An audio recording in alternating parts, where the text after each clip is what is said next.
नमस्ते दोस्तों, कैसे हैं आप सब। उम्मीद करता हूँ आप लोग लॉकडाउन में ज़बरदस्त तरीके से घर पे बैठ के पढ़ाई कर रहे होंगे और घर से बिल्कुल भी बाहर नहीं निकल रहे होंगे। एक्सपेक्टेड आप 2020 प्रीलिम्स की तैयारी ज़बरदस्त तरीके से कर रहे हैं। उसी सीरीज़ में मैं वैल्यू एडिशन करते चल रहा हूँ। देखिए, महामारी बढ़ रही है और घर से बिल्कुल मत निकलिए, ये मेरा रिकमेंडेशन, एक सुझाव। चलिए, तो हम जल्दी से टाइम वेस्ट किए बगैर हम फटाफट हमारा लेक्चर चालू करते हैं। आज के वीडियो में हम अगेन कंटिन्यू हमारी साइंस एंड टेक्नोलॉजी सीरीज को कंप्लीट करेंगे। तो science and technology target prelims 2020। चलिए, तो हम देख रहे थे साइंस एंड टेक्नोलॉजी में स्पेस टेक्नोलॉजी ऑलमोस्ट जितने भी अपडेट्स हुए हैं वो मैंने कंप्लीट कर चुका है। आज हमारा जो टॉपिक है that is known as national super computing mission. आप लोग फुल फॉर्म लिखिए, national super computing mission.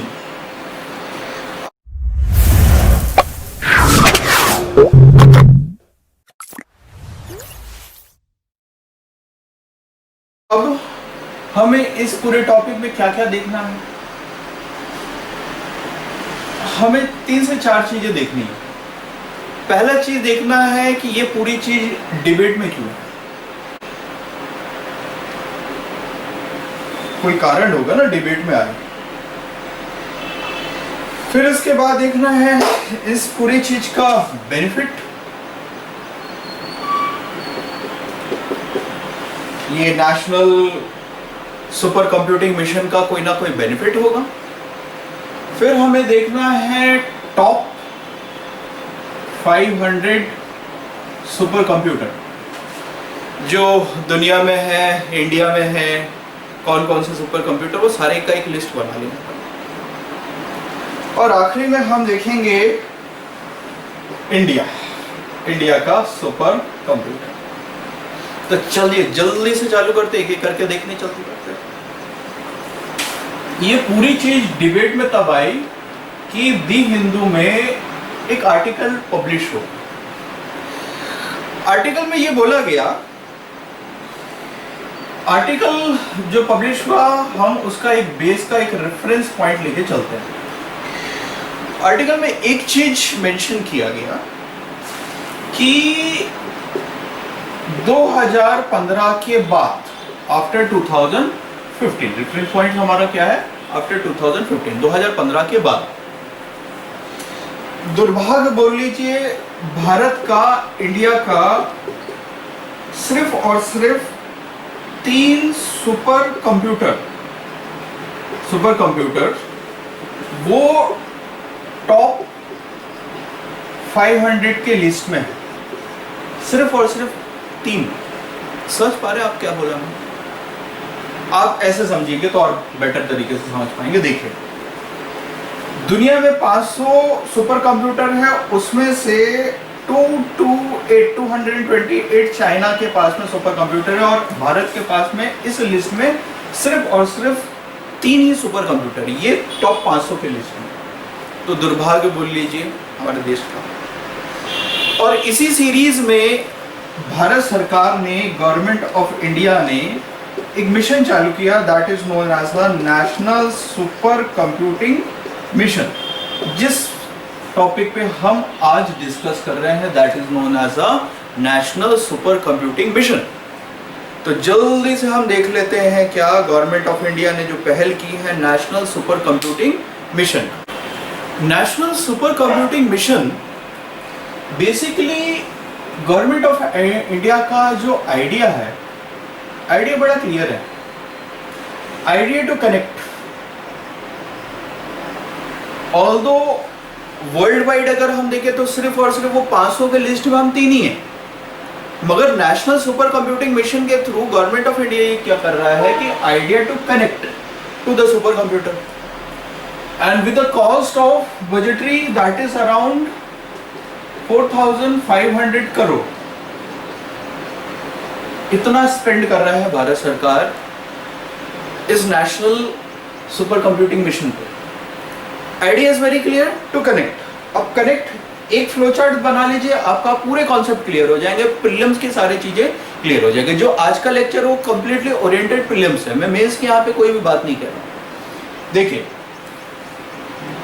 Basically Bharat सरकार एक चीज स्पष्ट कर रही है कि कनेक्ट करना है। अभी कनेक्टिविटी कैसे होना है तो देखो, बिटवीन हुम, सेंटर पे हम क्या रखते हैं, सेंटर पे रख के चलते हैं नेशनल सुपर कंप्यूटिंग ग्रिड। आप लोग पूरा पूरा लिखिए student, national super computing grid, इसको यहां पे रहने दीजिए। कनेक्टिविटी बन रही है, कनेक्टिविटी बन रही है। अभी देखिए कैसे कनेक्टिविटी बन रही है। This national super computing grid under the mission of what, that is National Supercomputer Mission, will be connected to National Academy of Research and Development Institutes।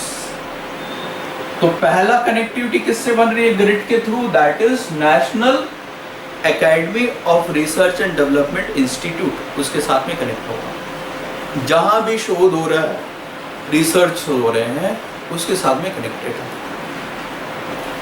This national academy will be connected with whom, that is known as 70 high performance computer facility, under which, under whom, that is national super computing grid। ठीक है, और यही academy जो है research academy connected है किससे, national knowledge network. और इन सबके बीच में जो काम कर रहा है that is national super computing grid. एक बार जल्दी से रिकलेक्ट करते हैं। Under the umbrella of what, that is a national super computing mission, government of India has created a grid. Grid of what, that is national super computing grid. This national super computing grid is connected with, idea is very clear to connect। अभी connectivity कैसे, national academy for research and development institute is connected with whom, with 70 high performance computer facility under the roof of national supercomputing grid, that is known as national knowledge network। और ये पूरी चीज को मिला के क्या बन रहा है, दैट इज अ मिशन। अब एक मन में आपके तुरंत प्रश्न आएगा कि ये नेशनल सुपर कंप्यूटिंग ग्रिड है तो है क्या। तो एक जल्दी से हम दूसरा एक फ्लो चार्ट बना लेते हैं और आपको पूरे वो कॉन्सेप्ट है ना सारे क्लियर हो जाएगा। अभी 2 मिनट लगेंगे बस। टारगेट प्रीलिम्स आपका बहुत पिन पॉइंट है, मैं एक वैल्यू एडिशन करते चला हूँ, आपको बहुत हेल्प मिलेगा वीडियो से। देख, so question arise in your mind that how this national super computing grid will work, ये भला काम कैसे करेगा।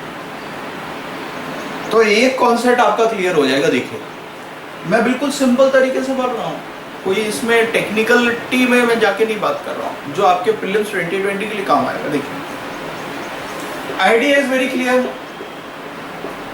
That to connect with how all the research and development institute shall be connected with whom, that is high performance computing under with grid.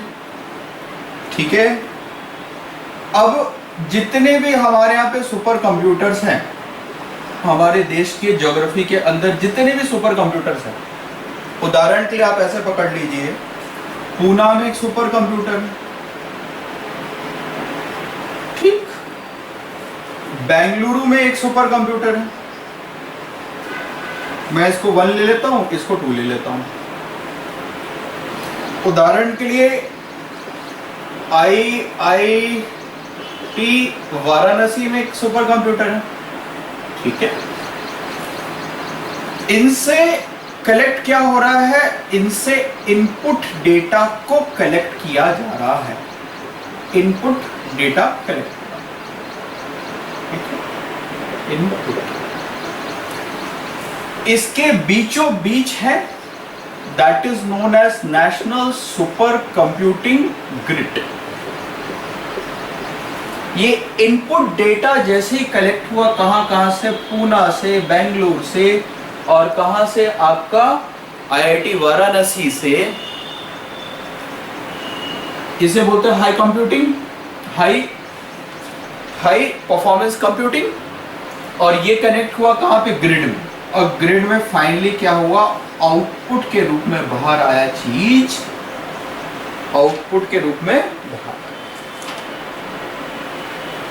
That is come under the national super computing mission. Agenda is very clear.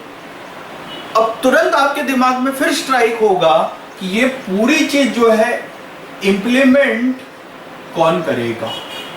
कोई ना कोई body होगी ना, बनी होगी, जो इस पूरी चीज को क्या करेगा, इंप्लीमेंट करेगा। और वहां से क्वेश्चन भी आएंगे आपके कहां पे, प्रीलिम्स 2020 के लिए। देखिए मैं गारंटी देता हूं इस पूरे टॉपिक के बाहर कोई भी चीज क्वेश्चन नहीं आएगा अगर ये टॉपिक पूछेगा तो हम जल्दी से देख लेते हैं इस पूरी चीज को। Who is a body, who is a authority will implement the national super computing mission. अच्छा जल्दी से देख। सो very genuine question strike in your mind that the who is a body will implement, who is a body, who is a authority will implement the whole process। implement करेगा तो करेगा कौन करेगा। तो देखिए एक फ्लो चार्ट फिर से बना लेते हैं। this national super computing mission has been implemented by the two authorities, we can classify it into two। one is the department, two departments are there। first is the department of science and technology। आप लोग देखिए पूरा लिखिए, ठीक। Department of science and technology, department of electronics and information technology, information technology. ये दोनों के साथ में जोड़ा रहेगा IIS Bengaluru, Indian institute of science Bengaluru. और इसको पावर सपोर्ट देगा that is known as CDAC।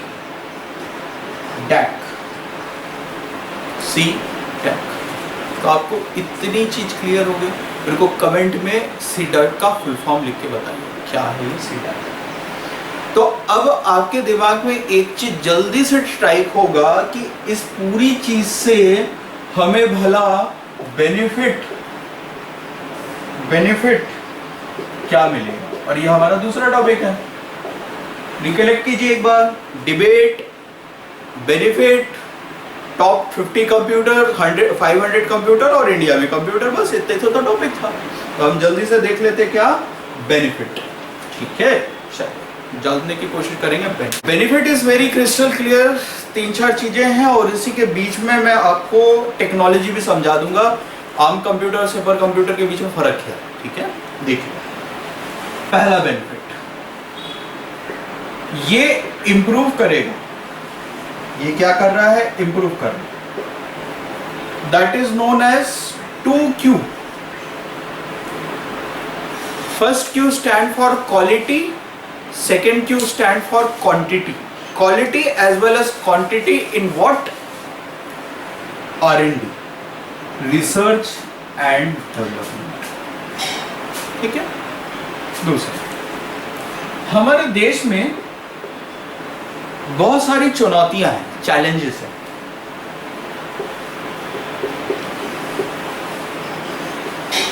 Challenges कैसे है, related to weather, related to forecasting. तो ये मल्टीपल चैलेंजेस को सॉल्व करेगा। We can say that in a term that is multi disciplinary challenges shall be solved by the whom, that is a national super computing mission। तीसरा वाला बड़ा interesting है, आपके सारे डाउट्स को क्लियर कर देगा, कॉन्सेप्ट को क्लियर कर देगा। देखिए ये जो सुपर कंप्यूटर है ये बेसिकली रीच में लाएगा जो एक लार्ज कम्युनिटी है, एक लार्ज कम्युनिटी है साइंटिस्ट की, एक लार्ज कम्युनिटी है साइंटिस्ट की, उनको बीच में एक कनेक्टिविटी बनाएगा कौन? Super computer. कैसे? ग्रिड के माध्यम से। तो अब आपके दिमाग में एक बड़ा सिंपल क्वेश्चन आएगा कि सुपर कंप्यूटिंग, ये नॉर्मल कंप्यूटर और सुपर कंप्यूटर के बीच में फर्क क्या है? तो नॉर्मल कंप्यूटर तो भाई आप जानते ही हैं, आप यूपीएससी की तैयारी कर रहे हैं तो आपको इतना पता ही होना चाहिए। इसके बारे में मैं कोई डिस्कशन नहीं करूंगा, कंप्यूटिंग के बारे में मैं बातचीत करूंगा super computer. Super computer run on the technology that is very crystal clear, that is known as a PPT. Again question hits in mind, what is this PPT? PPT लिख लीजिए जल्दी से, full form parallel processing technology. Parallel processing technology, parallel processing technology. अब फिर दिमाग में question आ गया कि भैया ये पैरेलल प्रोसेसिंग टेक्नोलॉजी है तो है क्या? तो हम एक जल्दी से फ्लो चार्ट बनाते हैं और मैं टेक्निकली आपको समझाता हूं कि पैरेलल प्रोसेसिंग टेक्नोलॉजी है तो है क्या। Question hits in mind that what is the parallel processing technology? है तो है क्या है? Under national super computing mission में ही ये सारी चीजें हम देख रहे हैं, पैरेलल प्रोसेसिंग टेक्नोलॉजी, जो हमारा सुपर कंप्यूटर वर्क कर रहा है। देखिए, data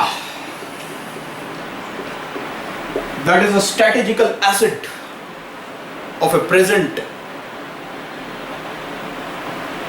It has been told by the Ravi Shankar Prasad also, it is a strategical asset. Our communication minister, our law minister say that strategical asset. तो data वाला तो एक अलग वीडियो बनाया हुआ है, उसको देख लीजिए, मैं डिस्क्रिप्शन बॉक्स में लिंक डाल देता हूँ। डेटा को हमने यहाँ पे इनपुट किया, ठीक है? कहाँ पे किया? इस सुपर कंप्यूटर। इस सुपर कंप्यूटर में जैसे ही इनपुट किया, अब ये क्या हो गया? डिवाइड हो गया। डिवाइड कैसे हुआ? This is the processor 1, processor 2, processor 3, processor 4, और ऐसे बहुत सारे, एक आध नहीं। इन सब में क्या हो गया? ये पूरा डेटा ब्रेकडाउन हुआ, और ब्रेकडाउन होके क्या हो गया? पूरा डिवाइड हो गया, प्रोसेसर 1 में चले गया, प्रोसेसर 2, 3, 4 ऐसे करके 100, 150 जितने भी प्रोसेसर्स हैं, फाइनली सिनर्जाइज होके जो एंड रेजोल्यूशन आया, दैट इज आउटपुट। ये पूरा क्या है? आउटपुट के रूप में। This technology is known as PPT. Concept is very clear. PPT, Parallel Processing Technology. Data has breakdown into the similar different servers, processors, and final synergize into all, and the final output has been came of that process data. That technology which has been used, that is known as PPT, Parallel Processing Technology. Concept is very clear. Now we are proceeding to the next topic, that is top 500 super computers. चलो हम जल्दी से देखें top 500 कौन से super computer. 500 super computer है हमारे देश में और दुनिया में। तो देखिए, ये सुपर कंप्यूटिंग वाला जो आइडिया आया था, ये पूरा आइडिया आया था बेसिकली 1993 को, 2009 में ये 2003 में ये आइडिया आया सुपर कंप्यूटिंग। अब देखिए, सुपर कंप्यूटिंग को ऐसा बोला जाता है कि पावरफुल कंप्यूटिंग सिस्टम। अब एक बड़ा प्रश्न आएगा, एक बड़ा प्रश्न आपके दिमाग में हिट कर रहा होगा कि यार ये पावरफुल सुपर कंप्यूटिंग कैसे आइडेंटिफाई हो। अभी आप अपने घर के पीसी को भी बोलोगे 5-6 ऐड कर दिया और प्रोसेसर बना दिया, तो बोले कि मेरा भी सुपर कंप्यूटर है, देख लो, हम भी कोई आईबीएम से कम नहीं। तो हु विल आइडेंटिफाई? आइडेंटिफाई करने के लिए एक सबसे बड़ी चीज है, दैट इज स्पीड। किस स्पीड से डेटा जो है वो क्या हो रहा है, प्रोसेस हो रहा है, वो स्पीड वेरी करती है, वो आइडेंटिफाई करता है कि सुपर कंप्यूटर है, सुपर कंप्यूटर नहीं। अब ये जो स्पीड है, दूसरा प्रश्न ये आ रहा है कि अब इस स्पीड को कौन वेरीफाई करेगा, कौन आइडेंटिफाई करेगा कि ये सुपर कंप्यूटर है, ये सुपर कंप्यूटर इतने स्पीड से चल रहा है। तो इस पूरी चीज को वेरीफाई करने के लिए हर साल जून के महीने में और फरवरी के महीने में, एक्चुअली नवंबर के महीने में एक समिट बैठता है। समिट का नाम है that is international super computing conference. इस कॉन्फ्रेंस में हर साल, इस साल भी हुआ, इस साल ऑनलाइन हुआ, that is international super computing conference. हर साल जुलाई के महीने में बैठता है। वो आइडेंटिफाई करता है कि ये कंप्यूटर सुपर कंप्यूटर की लिस्ट में टॉप फर्स्ट में आ रहा है।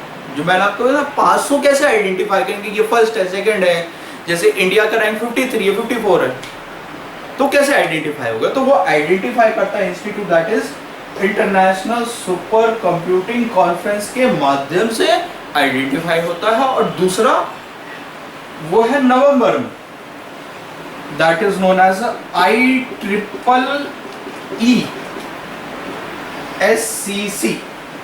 इस कॉन्फ्रेंस में आइडेंटिफाई हो जाता है कि ये कंप्यूटर स्पीड में चल रहा है और ये कहला रहा है क्या, super computer.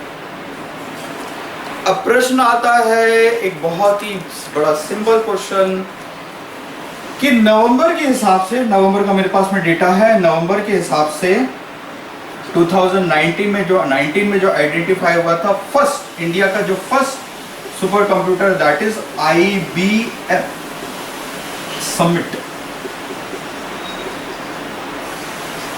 IBM Summit is the first supercomputer of the world and it having a speed of processing speed that is 148 petaflop। अब हमें जानना है थोड़ा सा एक कैलकुलेशन, छोटा सा, ज़्यादा नहीं, ज़्यादा टेक्निकलिटी में नहीं जाऊंगा। मैं जानता हूँ आर्ट्स वाले भी स्टूडेंट हमारा देख रहे हैं, बायोलॉजी वाले देख रहे हैं, तो मैं थोड़ा सा ज़्यादा टेक्निकलिटी में नहीं, तो समझ आएंगे आपको सारी चीज़ें, सब आपको बनेगी। तो ये कितने पे काम कर रहा है, 148 पेटाफ्लॉप, ठीक है। तो हम थोड़ा सा कैलकुलेशन देख ले तो आपको सारी चीजें बड़ा क्लियर, कॉन्सेप्ट आपके क्लियर हो गए, ठीक है।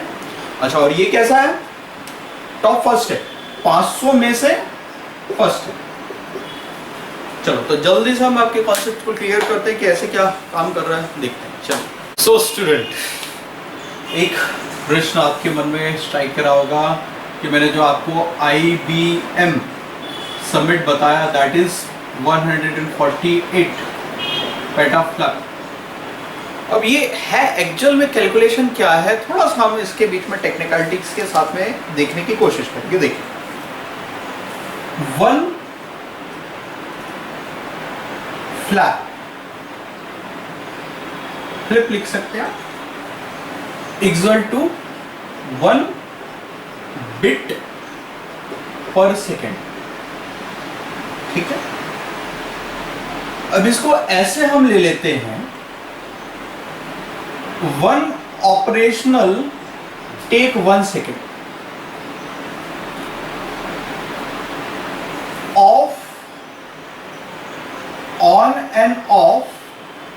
0 and 1,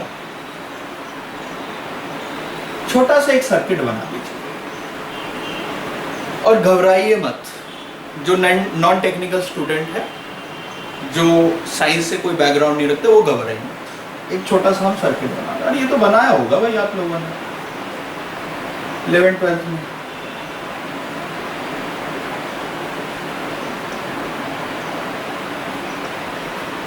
ठीक है,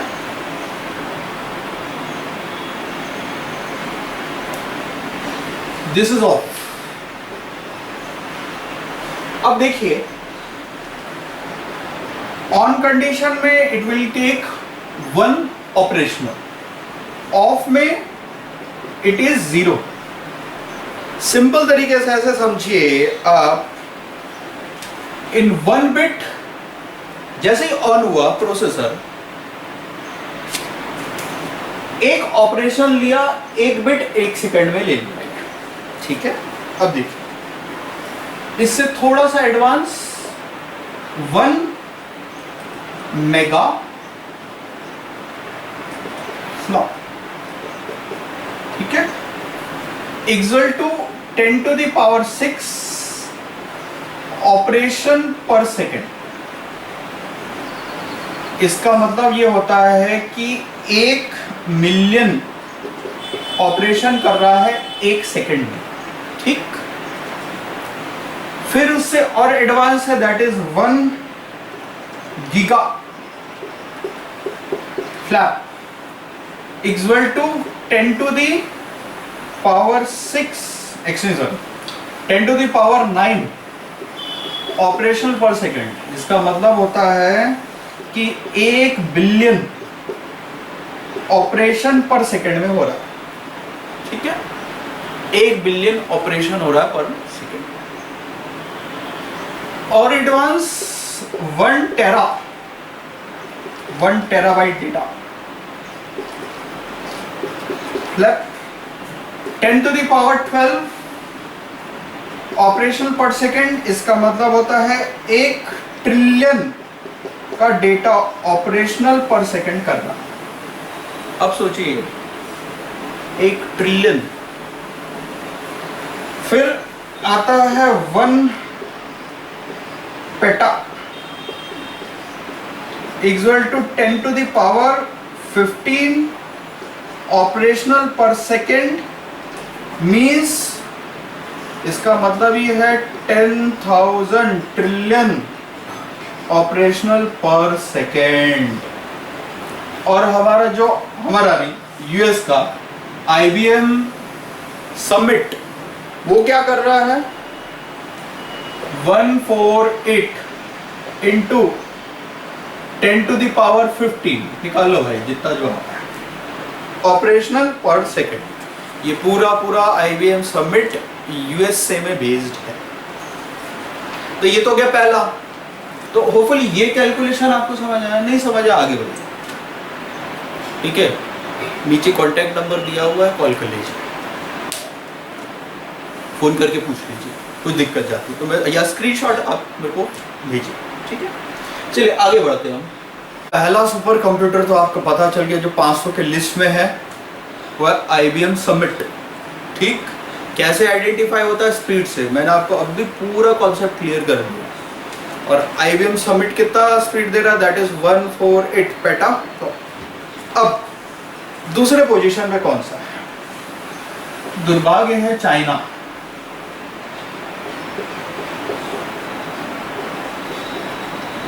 ये दूसरा है, खैर ये भी US बेस है। ये प्रोसेस करता है कुछ 94.6 पेटा फ्लॉप। ठीक है, फिर तीसरा China सनवे, it is in China. ये प्रोसेस कर रहा है कुछ 93 into 10 to the power 15 PETA flop. ठीक, फिर आता है 4th, ये भी चाइना।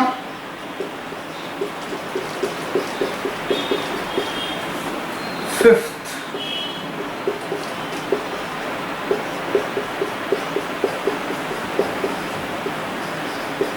ये है डेल का, डेल कंपनी टेक्सास में है। अब हम जल्दी से एंटर करते हैं, ये थोड़ा इंपॉर्टेंट है अभी रिसेंटली। अब हम जल्दी से एंटर करते हैं इंडिया का सुपर कंप्यूटर। तो आपको पता ही होगा इंडिया का सुपर कंप्यूटर में फर्स्ट पोजीशन है, दैट इज नोन एज, अच्छा फर्स्ट पोजीशन इंडिया में, और दुनिया में 57th रैंक है, 57th रैंक है। और आपको नाम पता होगा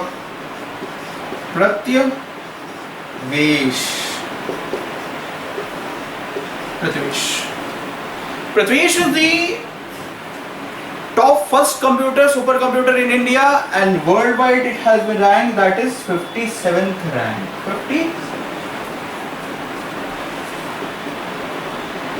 ठीक है। ये डेटा प्रोसेस करता है 3.76 पेटाफ्लॉप। कहां पे लोकेटेड है? IITM Pune, Indian institute of tropical meteorological Pune, यहां पे स्टैब्लिश है। दूसरे नंबर पे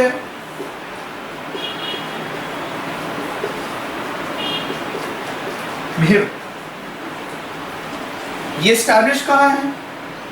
national range for weather forecasting, Noida. Process करता है डेटा 2.35 पेटाफ्लॉप, ठीक है। अब एक बड़ा क्वेश्चन है कि हम क्या देख रहे थे, नेशनल सुपर कंप्यूटिंग मिशन, ये इंडिया के जो ये दो फर्स्ट और सेकंड है, इस पूरी चीज से हमें क्या बेनिफिट मिलता है?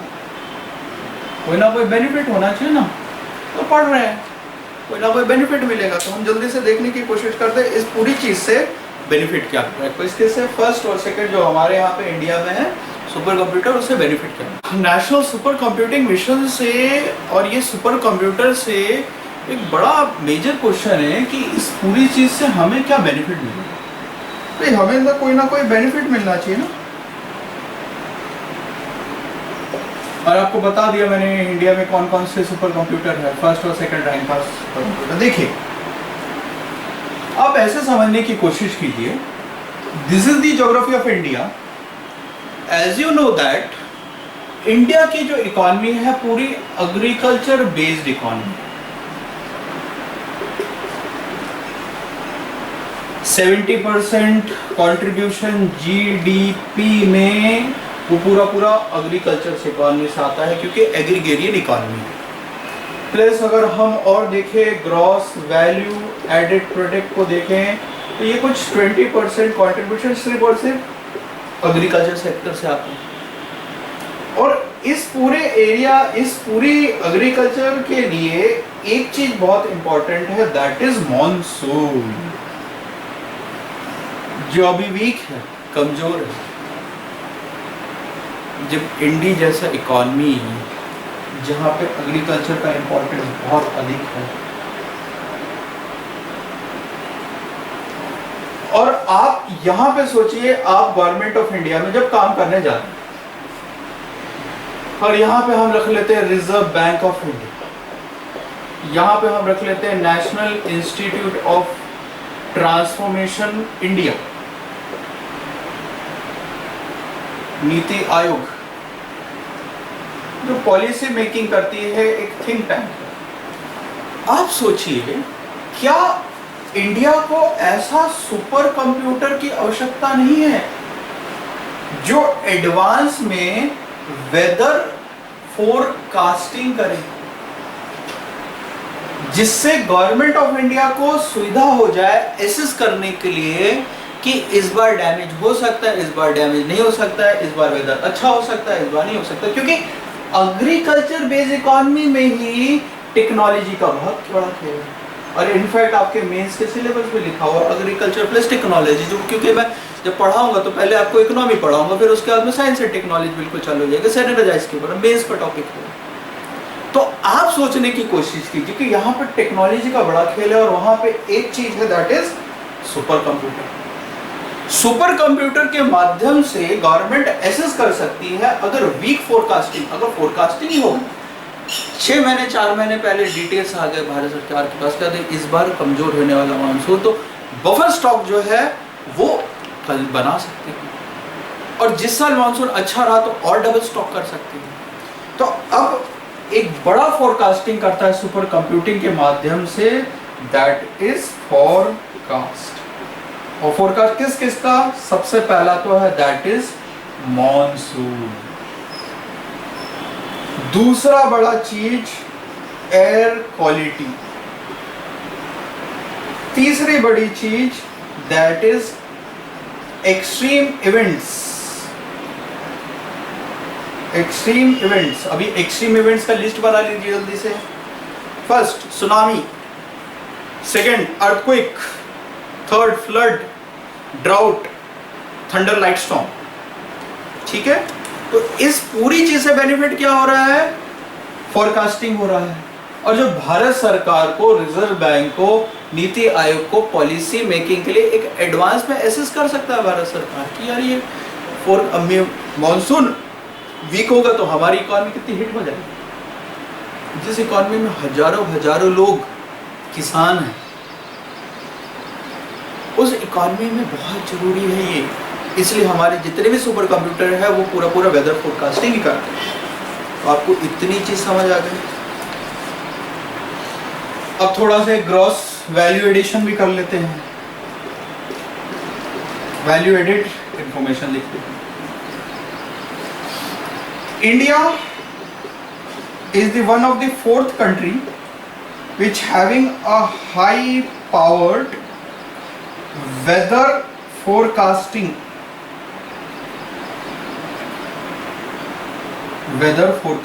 computer। और फिर पहला कौन सा है, फर्स्ट कौन सा है? तो पहला जापान, दूसरा कंट्री है दैट इज यूएस, तीसरा कंट्री है यूएसए, तीसरा कंट्री यूके, और थर्ड कंट्री है India who is having the high powered weather forecasting computing. क्यों? मैंने आपको बताया, अब भी रीजन बताया, एग्रीकल्चर बेस्ड इकोनॉमी। अब इसके अलावा कौन कौन से हैं, तो एक आप लिस्ट बना लीजिए, मैं एक आध तो बता ही देता हूं। थर्ड पोजीशन पे इंडिया में है दैट इज लिनोवो,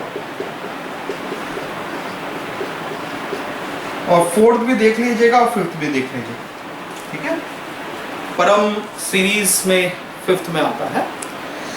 तो स्टूडेंट, ये है हमारा सुपर कंप्यूटिंग। तो स्टूडेंट, वीडियो पसंद आए तो शेयर कीजिए, लाइक कीजिए, कमेंट करना बिल्कुल मत भूलिए, और सब्सक्राइब जरूर कर लीजिए, और बेल आइकन को हिट कर दीजिए तो आपको लेटेस्ट अपडेट मिलेगा। Thank you very much.